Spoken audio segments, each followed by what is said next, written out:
এটি একটি বাংলা খবরের চ্যানেল। খবর দেখতে হয়, না হলে পিছিয়ে পড়তে হয়। সঠিক খবর দেখার জন্য আপনারা এখন দেখছেন খবর 48 ঘন্টা। 3 মোবাইল ছিনতাইবাজকে ধরল পুলিশ। দক্ষিণ 24 পরগনা জেলার সোনারপুর থানা অন্তর্গত সোনারপুর মিশনপল্লী থেকে শুক্রবার রাত 9টা নাগাদ 3 মোবাইল ছিনতাইকারীকে ধরল সোনারপুর থানার পুলিশ। তাদের কাছ থেকে উদ্ধার হয়েছে মূল্যবান 13টি মোবাইল ফোন, কিছু ধারালো অস্ত্র ও যে বাইকটা তারা ব্যবহার করত সেই বাইকটি উদ্ধার করেছে পুলিশ।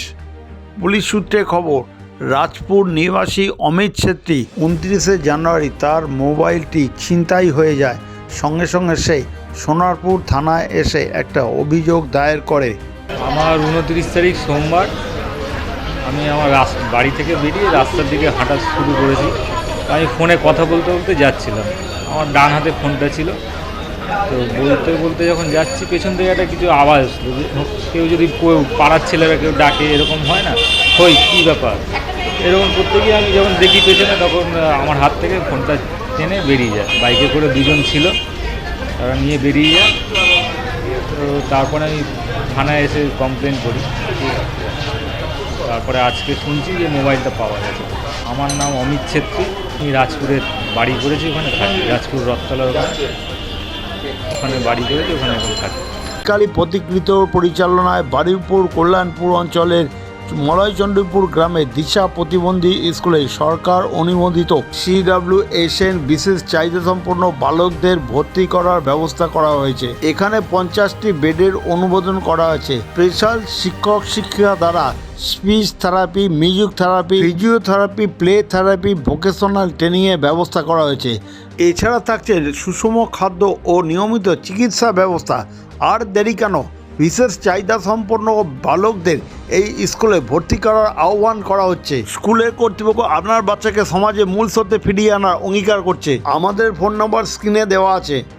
পীরখালী প্রতিকৃত পরিচালনা দিশা প্রতিবন্ধী স্কুলে বারুইপুর ব্লকের কল্যাণপুর অঞ্চলে চণ্ডীপুর গ্রামে সরকার দ্বারা অনুমোদিত হয়েছে 50 বেডের CWSN বাচ্চাদের বয়েজ হোম।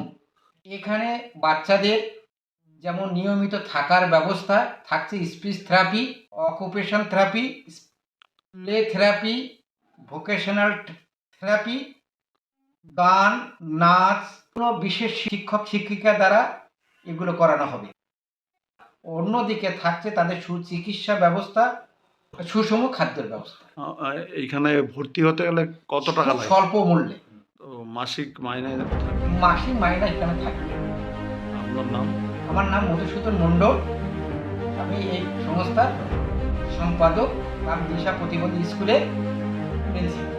বারুইপুর জেলা পুলিশের এক আধিকারিক শনিবার দুপুরে সোনারপুর থানায় এই সম্বন্ধে সাংবাদিকদের মুখোমুখি হয়ে কি বললেন তা শুনুন একমাত্র খবর 48 ঘন্টার পর্দায়। নতুন নতুন খবর দেখার জন্য এই চ্যানেলটিকে সাবস্ক্রাইব করুন ও পাশে বেল আইকনটি আছে তা প্রেস করুন।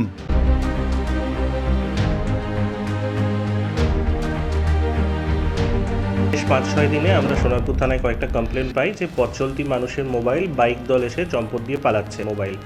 তো সেটা পরে আমরা সোনারপুর আইসির সঙ্গে কথা বলে আমাদের একটা স্পেশাল টিম তৈরি করা হয় সোনারপুর থানার PC অফিসার সুরজিৎ দাস সরকারের নেতৃত্বে, এবং সে লোকাল সোর্সকে কাজে লাগিয়ে এবং কিছু ক্ষেত্রে CCTV ক্যামেরার সাহায্য নিয়ে কালকে রাত্রেবেলায় যখন আমরা খবর পাই সিক্রেট সোর্স মারফত যে গ্যাংটা একটা জায়গায় অ্যাসেম্বল হয়েছে সোনারপুর থানার অন্তর্গত, সেখানে আমরা রেড করি এবং 3 জনকে অ্যারেস্ট করি আমরা। 13টা মোবাইল উদ্ধার হয়। তাদের যে হাতুড়ি, ছেনি, দা এরকম কিছু জিনিস সঙ্গে ছিল, তারা মোস্টলি ডাকাতির জন্য অ্যাসেম্বল হয়েছিল। মিশনপল্লী থেকে আমরা তাদেরকে উদ্ধার করি এই সমস্ত জিনিসের সঙ্গে, এবং তাদের সঙ্গে যে বাইকটি ছিল যেটা দিয়ে তারা ছিনতাই করতো সেটাও একই সঙ্গে উদ্ধার করা হয়েছে। এরা এই মোবাইল ছিনতাই কী ধরনের, এর আগে মানে এদের ব্যাকগ্রাউন্ড কী পাওয়া গেছে? ব্যাকগ্রাউন্ড আগে কি আছে সেটা আমরা চেক করছি। এদের বাড়ি নন্দপুর থানার অন্তর্গত কন্দর্পপুর। তাদের বাড়ি থেকে মোবাইলগুলো আমরা পরে উদ্ধার করি তাদেরকে আটক করার পর, এবং একজনের বাড়ি মল্লিকপুর। এরা কি মানে কার্যত মানে পথ চলতি মানুষ, মানে বাইকে করে রানিংয়েই এইভাবে এক্স্যাক্টলি পথ চলতি মানুষ অন্যমনস্ক হয়ে যখন ফোনে কথা বলছেন বা আদারওয়াইজ তখন এরা বাইকে করে এসে তাদের মোবাইলটা নিয়ে পালাতো, এরকমই কমপ্লেন পেয়েছি আমরা।